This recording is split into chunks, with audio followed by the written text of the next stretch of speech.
And so I always felt like we need all the tools, all the tools.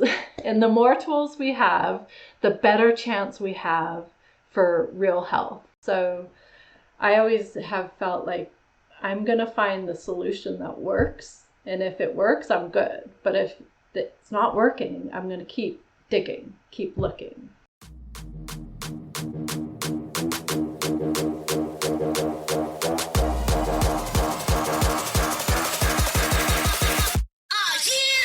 Welcome to Suburban Warrior, the podcast that will impact, inspire, and empower you to transform your mindset and become the badass warrior that you are. I'm your host and fellow warrior, Chrissy Pfeiffer, former clinician and corporate marketing exec turned multi-passionate entrepreneur, performance and life coach, and mom to 4 not-so-little warriors.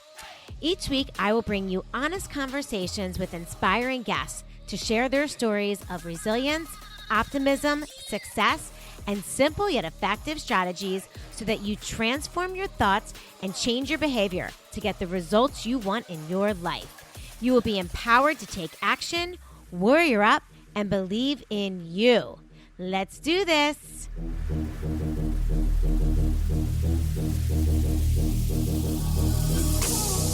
What's up, warriors? Welcome back to another episode of the Suburban Warrior Podcast. I'm your host, Chrissy Pfeiffer, and you guessed it, I am back this week with another amazing Suburban Warrior here to share her expertise and story with us today. But before I get into my guest today, I want to remind you all, or let you know if this is your first time listening to Suburban Warrior, that we have a free download for you. The From Pause to Power roadmap is free to you guys at suburbanwarriorpodcast.com. And basically what this is just a free resource guide for you that can really help you through all of the years of perimenopause and menopause. It is a resource guide that I wish I had about 10 years ago, and I put all the information in one place so you could have it at your fingertips for when you need it. So check it out at suburbanwarriorpodcast.com. While you are there, please also sign up for the Pause Like a Warrior newsletter. That way we drop it in your inbox once a week, and you will not miss any of the great information that we share on the podcast right into your inbox. So be sure to sign up for that as well.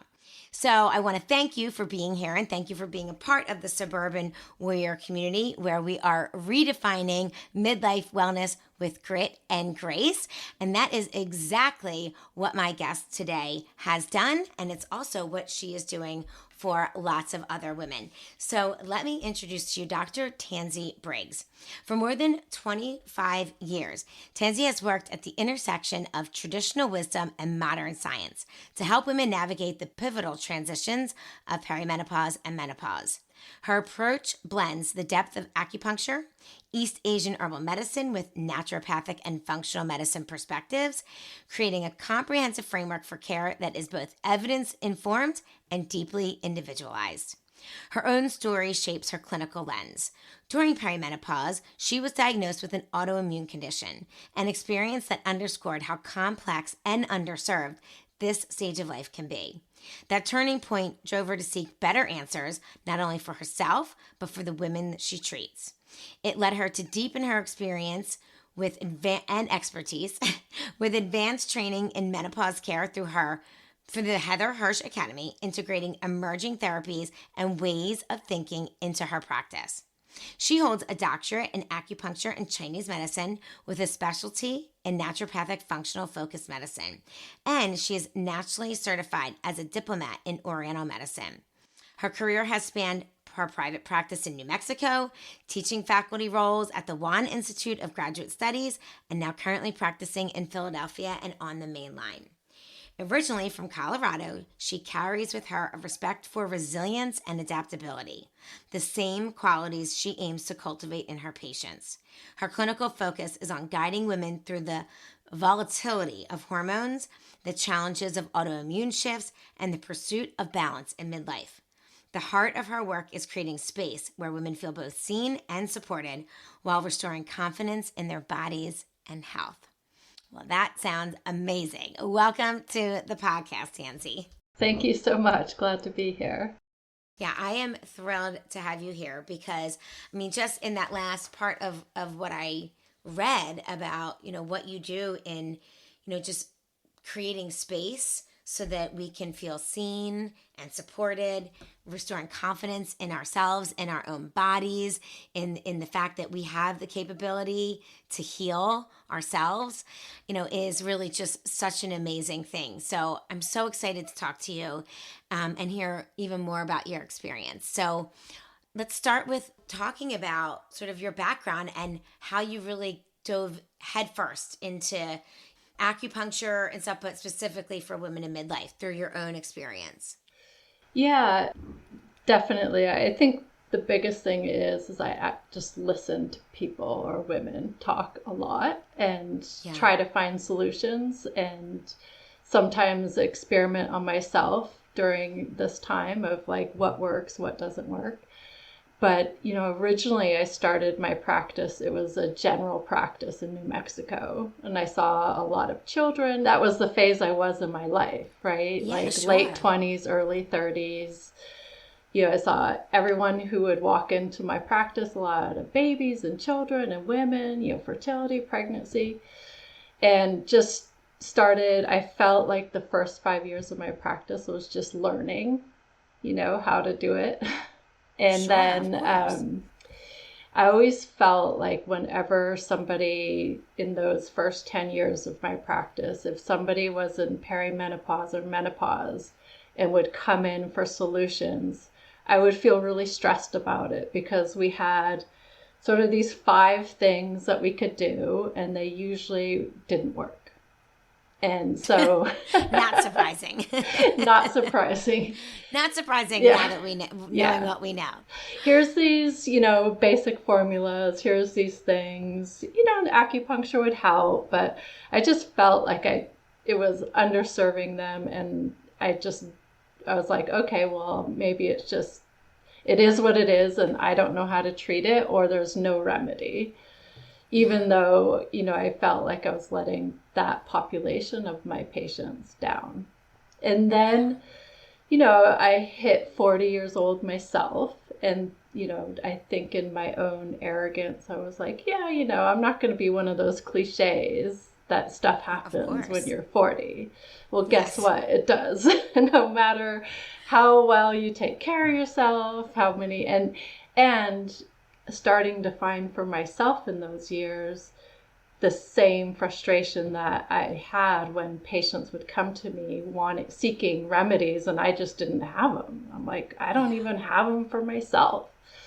And when we learned about perimenopause and menopause, early years was just like, hormone therapy is bad.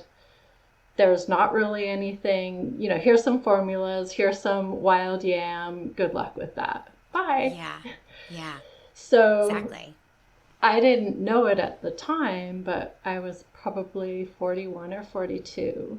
And what brought me to acupuncture and natural medicine originally was I used to get a lot of pain in my low back and sacrum. And those were the things that cleared it up. And it was kind of cyclical, and I always just blamed it on, I'm very active, I fell, whatever it was. Yeah, great. And then it got really, really bad when I was about 41, 42. I could barely take like a full stride.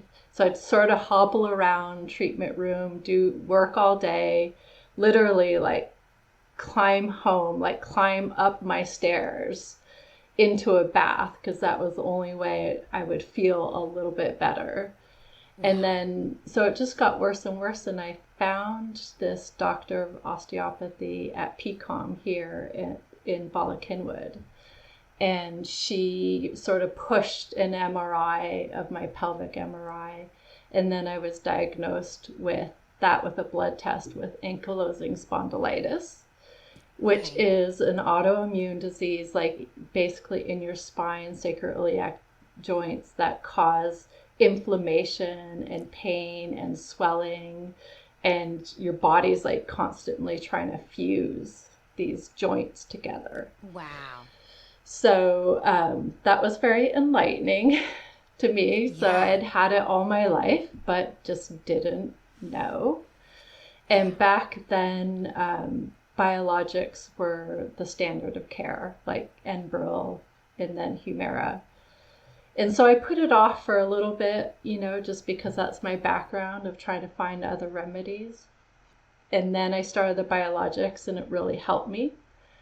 And so I sort of drifted along a few more years, but then that didn't work anymore. Like just the biologics and other remedies that I was doing.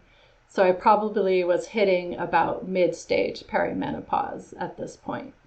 So the early stage, which, I didn't really think about, hindsight is foresight, was when it manifested so bad that I couldn't figure out a way to get around it.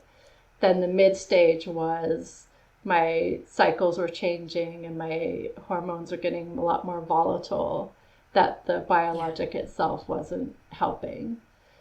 Yeah, I think you bring a very important point up here, because I think a lot of women, whether it's their late 30s, early 40s, sometimes whether or not they realize maybe they already had an autoimmune condition, and then you get a lot of flare-ups at this stage of life, or it's a new autoimmune condition. But I know for myself, I was having some issues as well in this area and never really connected the two to be perimenopause. Had I did do that, I think I would have saved myself years and years of pain and torture, which is why we do this podcast, because I'm trying to get the message out there that flare-ups in autoimmunity in your late 30s or in your early 40s can be another sign or symptom that you're starting perimenopause. Exactly. And so, And I see it clinically, now that I know, I see it clinically all the time. This first window, the first shot across the bow. Exactly. So then, in my own, I've worked with fertility and pregnancy, postpartum. And so this really close relationship with hormones and how they affect women and, trying to get pregnant. And so all that early, hormone therapy is bad, close that door stuff just melted away when you work so closely with all these hormones and for different outcomes. And you realize that it's just hormones, right? It's just playing a role that part of our bodies, part of what we need. And so I thought to myself, I need hormone therapy. This about, getting into the mid to later 40s. And then that was hard, just to find somebody to work with me. And also, I felt like I know all this stuff, and I'm, a practitioner, I work with people, and obviously, it's from a different perspective. But if it's so hard for me, it has to be hard for everybody. And so, I found, a GYN who would work with me, and she actually had herself rheumatoid arthritis, and she's like, oh, I totally get you, I totally understand what you're trying to do. And so I started hormone therapy to just stop the volatility of my hormones. And so I cruised for probably about 6 years on that until the late stage of perimenopause, when you're really transitioning to menopause. So that was my wake-up call. And then once I saw it, you can't unsee it. And I would see it clinically with women coming in all the time.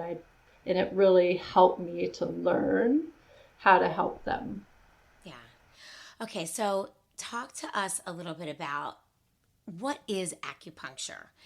For those that have been, or maybe, and those that haven't, or those that know a little bit about it but think it might be, this woo-woo kind of treatment, and that there's not a lot of science behind it. And, talk to us about what exactly is acupuncture and why does it work? Yeah, so very good question. My patients ask me this all the time. Yeah, exactly. I'm sure. Yeah. Is it just voodoo and you just stick? Right. Yeah, exactly. So there is a component of stick a needle in the body and it recognizes it. But I think in general, the best way to talk about it is technology is finally catching up to what acupuncture does in the body. Okay. And so they've done a lot of testing, like with MRIs and PET scans, where they actually see that different acupuncture points light up different areas of the brain. And then it also has a component where it stimulates, no, not just like neural activity, but it stimulates biochemistry like serotonin and dopamine and all these things that is being released into the body so that you're actually enhancing the signaling that happens between the brain, the endocrine, the hormone system, all those things. And that being said, it also has a very local effect. You stick the needle in and the cells kind of light up, and there's a substance called adenosine that gets released, which is sort of the body's natural painkiller and just sense of well-being. So that's that feeling you get after an acupuncture treatment for about 2 hours, is this feeling of calm and sense of well-being. But in that treatment, we've also done a lot of other things depending on the reason that you come in. Yeah. Okay, so for if a woman is coming in who is in perimenopause or menopause, and let's just say they're coming in because they're having hot flashes. Yeah. And maybe, brain fog, some typical Not midlife sleeping. perimenopause. Yeah. Yeah, not sleeping, exactly. Those types of symptoms. Yeah. What is it that you do to help them specifically? Yeah. So if they still have their cycles or ovaries in this case. Okay. So acupuncture has, I mean, everyone hears on social media about the HPA and the HPO axis, with the hypothalamic in the brain and pituitary and adrenals and ovaries and all this. So acupuncture is the way in. It's kind of like your Wi-Fi router to that system. And so with the hypothalamus, it's your regulator. It's like your box, your switches. And if that, like estrogen starts to get very volatile or it's waning, the hypothalamus has all these estrogen receptors. So if that's like going away, like say like waxing and waning, flooding and going away, it desensitizes it, and that switch, that rhythmic regulation gets disrupted. And so it just starts going, wait, hot flash, wait. Right. So then acupuncture can reconnect that, say. Okay. So then it works for a period of time, but if you don't address the waning of estrogen, so you're really like having less and less estrogen in the body, then you're not giving the body like the petrol, the gas, the charge it needs in order to work. And so you're kind of working with a diminishing returns. And so that's why I really started looking into like hormone therapy and encouraging patients who that might be somewhere they want to go.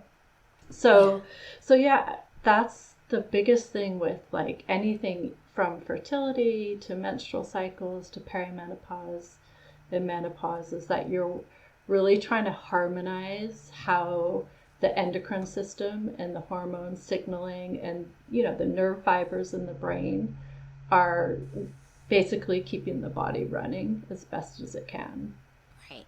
And so let me just to reiterate, make sure I'm understanding. So basically, acupuncture helps to, like you said, harmonize, make sure things are running, switch things on, switch things off.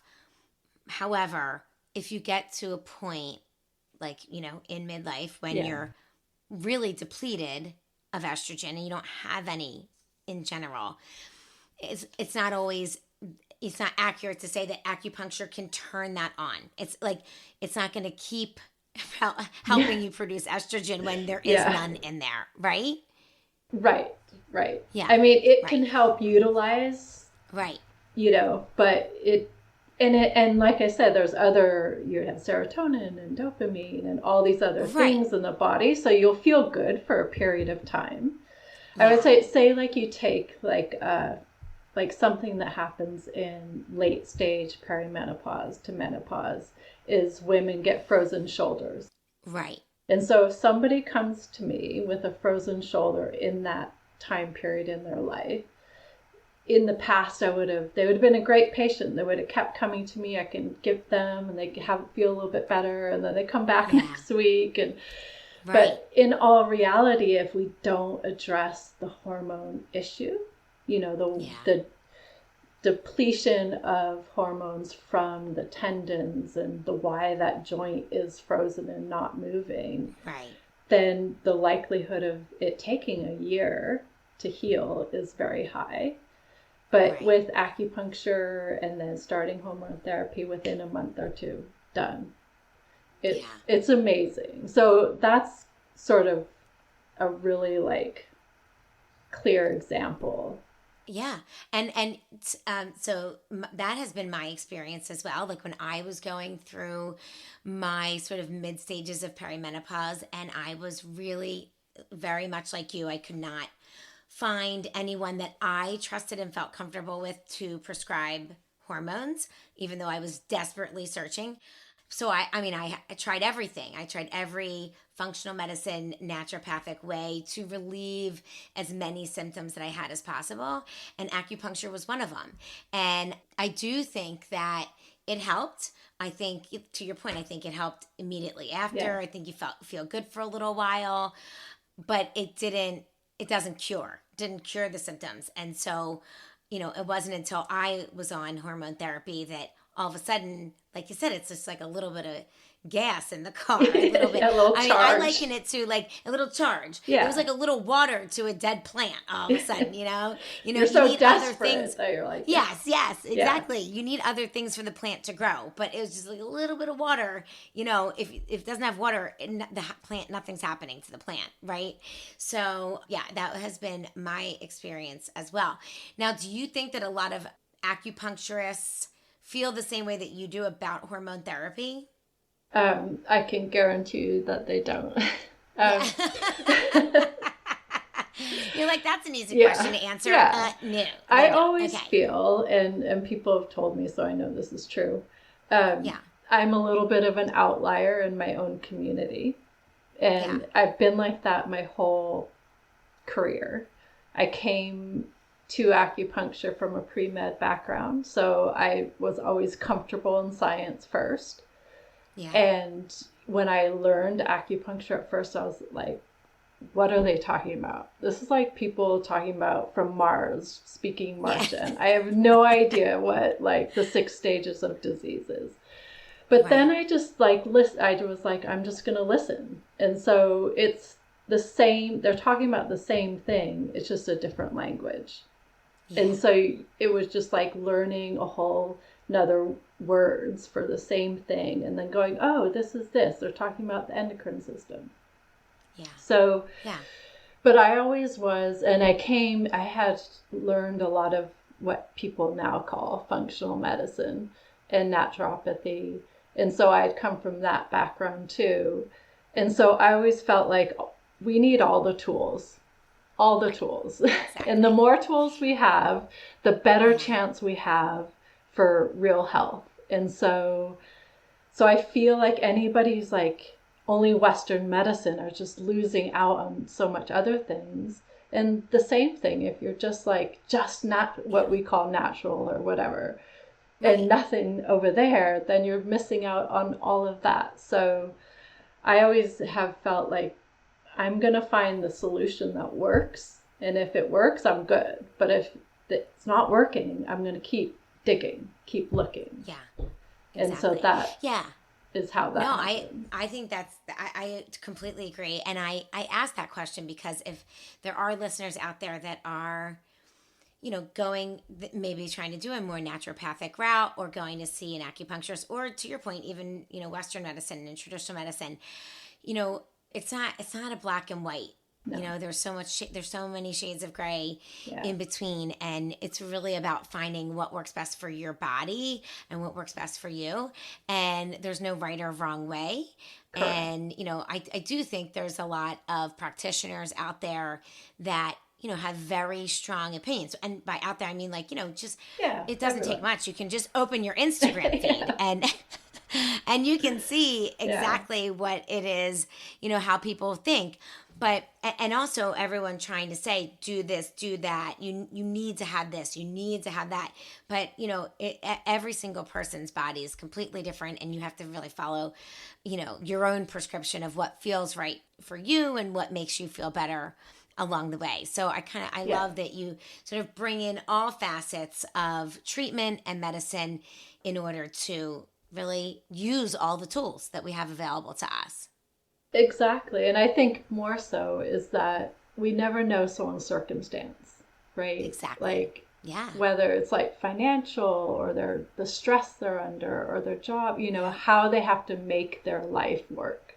And so Yeah. most people don't have that ability to go, well, I'm just going to go meditate for 5 years while, Right. you know, Right. like all, you know, and I felt like truly, even in my, I would say even in my, but in my career, growing up in my career, because I always feel like you're kind of growing up in your career, Yeah, is absolutely. being felt like you're just being gaslighted for, well, you should be this, or you should be that, or, you know, you should overcome this. And it's like, well, you know, that's not actually real Yeah. in real life.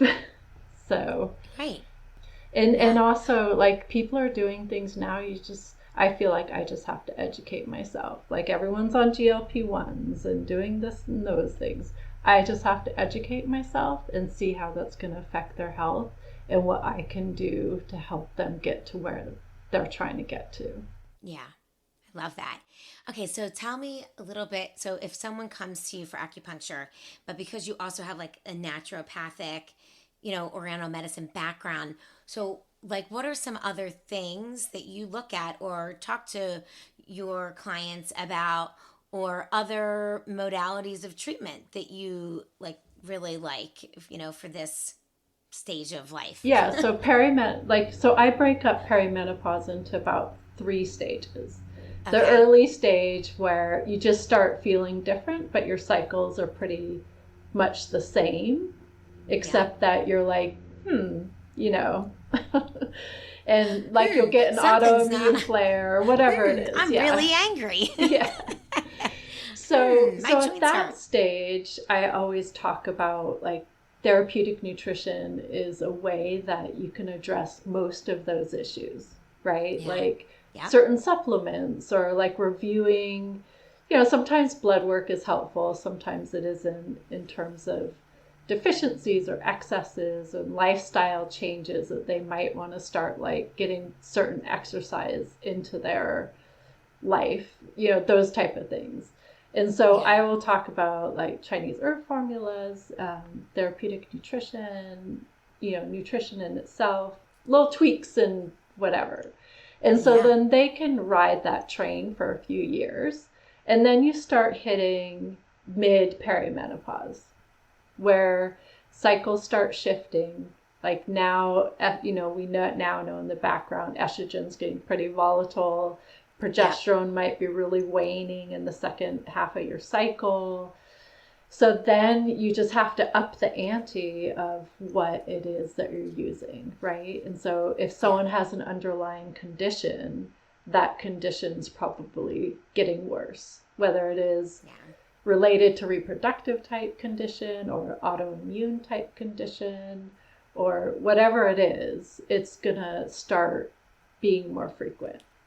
And so with that, like, is maybe a little bit more frequent acupuncture treatments. I'll change the formulas around, and we have to get a little bit more aggressive with therapeutic nutrition depending on the system that's being affected. Yeah. And then late stage is like, now it's like, well, we could go the hard way, which is trying to do all these things. Or Right. now we know you could save a lot of money and time and just start with hormone therapy, and which isn't always like the answer, right? Hormones, Right. you're perfect. It just levels the playing field so that you can work with that. It kind of sets you back 10 years back to when you were 40. Yeah. Right. So, And it sets you back 10 years to when you were 40, but it also helps for your future 10 years of huge. right. Well, your future 30 years. Yeah, right. Yeah. For the rest of your life, really Yeah. setting you up for all of the protective properties that you lose when you start to become deficient in estrogen. So putting it back in your body is therefore continuing to protect your vascular system, your bones, your brain. Yeah. Now we know every single organ has estrogen receptors on it. So, I feel like we're learning. We're in a phase right now where we're learning so much more than we did. We're actually starting to have studies done in women so that we can actually understand a woman's body versus the most of the studies that are done in men's bodies. So, we're entering the phase, but it's like we don't have enough time for us women in midlife currently to wait for those studies to come, results to come out. So, it's about like, what do you want your life to look like on a daily basis and feel like, and how do you live a joyful, healthy life? And if the answer is putting in back a little hormone replacement, that might be what works for you. It definitely. And I would, people, or I would say women, have been seeking it. And so then that's where like compounding pharmacies kicked up, and, trying to find sources of hormones that would help. But so everyone's trying to find a solution, and we're of the generation, we're a little bit ahead of the curve. Yeah. We've been like that probably our whole lives. But we're just a little bit ahead of the curve, but it's quickly catching up. So behind us, they're not going to have to fight as hard for these solutions, which will be nice. Yeah. So, okay. So what about, in addition to acupuncture, are there certain herbs or supplements that you feel are, usually pretty good for helping some with some menopausal symptoms? Yeah, so I would say the best, like once you get to menopause, there's definitely the ovaries have retired. And if some women who don't do hormone therapy, because there's a lot of women who don't want to or just haven't, you kind of get over the hump and you find a new way of being. And so with that is, it's mostly just working with that. So it's hard to say like this is the formula to use because it's so individualized. But totally, there are, like, if I was stuck on a desert island and someone said you had to have only 2 formulas, what would they be? So there's a formula called Dongui Shaoyuan. And interestingly, we use this formula in fertility, and we use this formula for pregnancies, like multiples, like carrying twins, or like threatened miscarriage due to some type of deficiency in the body. And so we use the formula to stabilize. And also I like to have the formula, especially even if you're doing hormones, it just helps to smooth out everything and like support the body. So that's like a great formula. The other formulas that we have for menopause, they're fine. They help stop the hot flashes and whatnot, but they make you gain weight. And they were developed by, hundreds of years ago by male practitioners. So there is that. So I don't love those. That's something no one's going to want. No. I mean, we already have enough of that problem in perimenopause and menopause. So we certainly don't need any help in that regard. And then there's some things that I really like from a therapeutic nutrition point of view. Like I've really liked the product called DIM, D-I-M, which is like the little derivation of broccoli, but it's very concentrated. But it helps metabolize estrogen in the body. And so if you're taking, even estradiol is bioidentical and your body should know what to do with it. If you had difficulty with your hormones, throughout your reproductive life, likely that you're going to still have those issues into menopause if you're doing hormone therapy. So I like to use these things in the same way that I would use them if you were still cycling normally. So something like DIM, for instance, helps metabolize estrogen in the body and utilize it for what it needs. And so you have a little less side effects that you wouldn't want from it, like that gets reduced. So there are things like that specifically, but again, it's so individualized. Yeah, totally. What about, is there a certain supplement or herb that you like specifically for energy? I feel like, a lot of what I hear from clients is just like low energy, obviously the brain fog, but like that, just not feeling as motivated, not being tired, just low energy in this phase of life. So, we talk a lot about estrogen and progesterone. They get like all they get all the hype. They get all the hype in the room. But there is also, and now testosterone's being talked about. But with that, if we actually just talk about the adrenals, and they're really important in our endocrine system and our energy. So there's DHEA, which is a precursor to making testosterone. So there's also something called 7-keto DHEA metabolite. So it's DHEA helps to make testosterone and that type of thing in the adrenal or through the adrenals. 7-keto is like a metabolite which helps with metabolism. So like if that weight gain around the middle, or you're just feeling heavy and like tired, and so sometimes I'll do that metabolite, the 7-keto metabolite, and see how somebody does. Because sometimes if you just take DHEA, it just exacerbates the problem. It doesn't solve it. But if you do the 7-keto, the metabolite, that's a way to sort of replenish that system a little bit.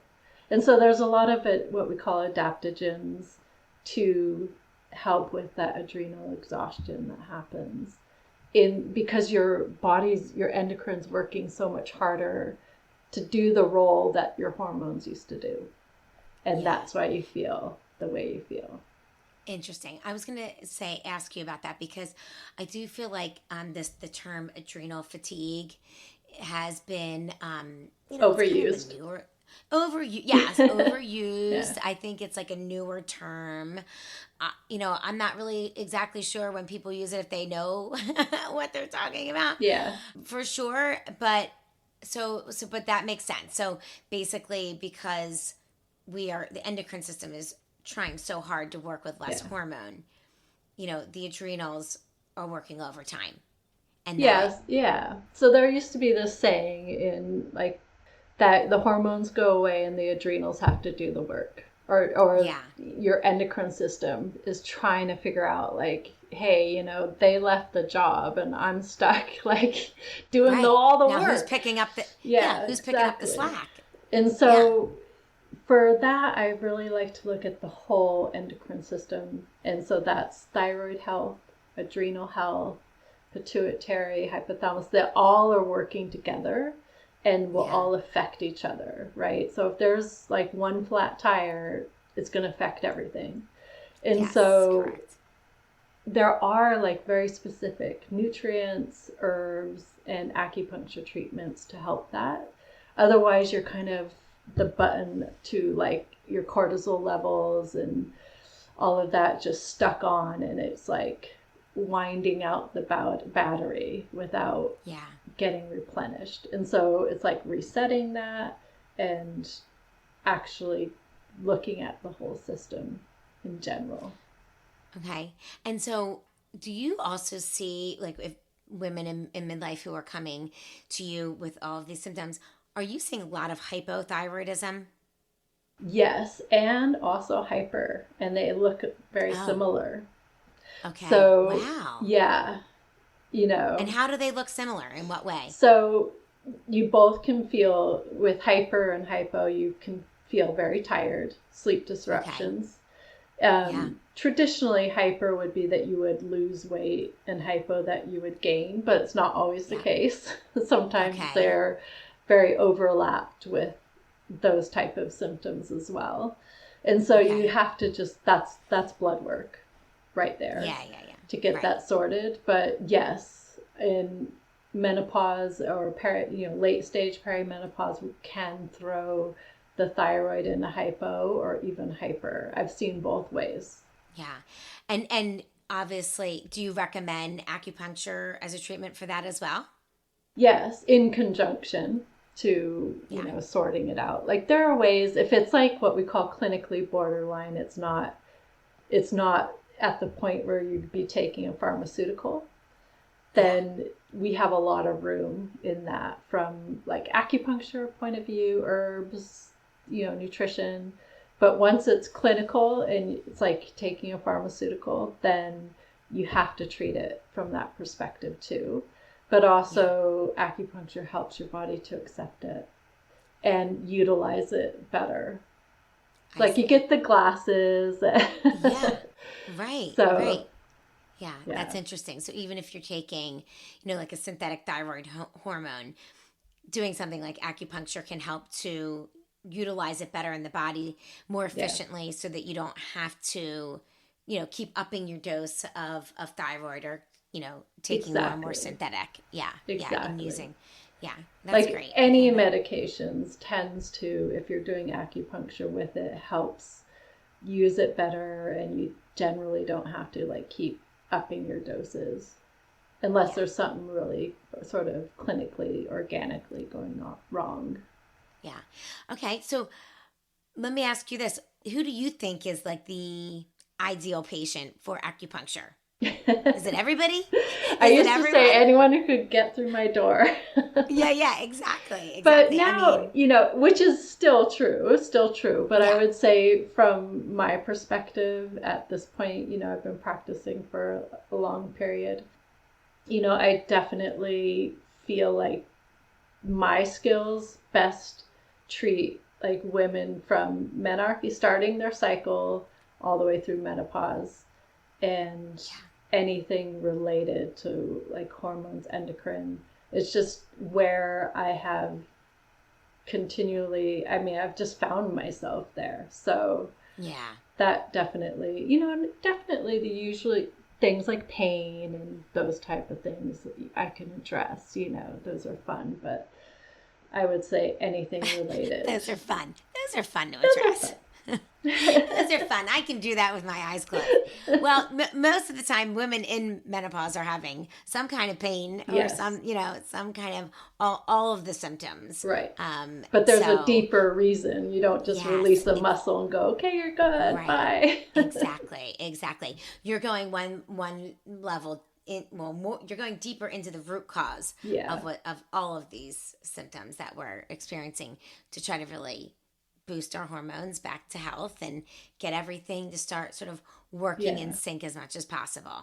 Because women are complicated, like we're used to multitasking and doing all these things, and then when perimenopause hits, it's harder to do that. We don't know why, but we're so complicated. Our health is so complicated, and I think that is why it's been ignored for, with studies, because it's just so hard. We have so many confounding factors affecting our health all the time. Yeah, absolutely. Well, Tansy, tell my audience, where can they find out more about you and your practice? Yes, so I work with a practice on the main line called the Healing Arts of Philadelphia. So we have offices in Old City, in Bryn Mawr, which I'm primarily at right now, and Exton and Conshohocken. And I have my own website, which my goal is to redo this year, but it's at tansybriggs.com, or healingphilly.com you can always find me there as well. And then wonderful. I did commit to one social media thing, and that's my Instagram at Dr. Tansy. That's great. I know it's so hard. The social Ah, media is so hard to yeah, keep up with it when you have a busy practice and a busy career, and then if you know the social media is it's exhausting. So I yeah. get you on that one. Well, and I probably have way too thin a skin for social media. I wasn't built for it. Well, know thyself, right? It's Yeah, always good to just know what is good for you and what is not good for you. That is for exactly. sure. Well, I want to thank you so much for being on the podcast today and for sharing all of your expertise and experience with us. I know my listeners probably really appreciate hearing your story. It is, unfortunately, not unlike a lot of other people that, have gone through or are going through the same thing. And I think, the reason that we share stories like this on Suburban Warrior is so that hopefully someone will hear it when they're in their earlier phases or before it and will understand that they can be an advocate for themselves and they know their body's best and they can hopefully get the help that they need without having to wait years and years and years like you and I did. Exactly. And not feel Exactly. bad for seeking it. If you don't feel Right. right, you don't just Yes. muscle through. Right. Yeah, Right. We do not have to, it's not normal. It's not normal exactly. to feel yucky every single day. So thank you so much for being here. And guys, thank you for listening to this podcast and being a part of the Suburban Warrior community. I want to remind you to, if you haven't clicked the follow button, go ahead and do that so you don't miss any episodes in the future of Suburban Warrior. And also don't forget to sign up for the newsletter and the roadmap on suburbanwarriorpodcast.com. And we'll be back next week with another amazing Suburban Warrior here to share her story with you. Thanks, guys. See you next week.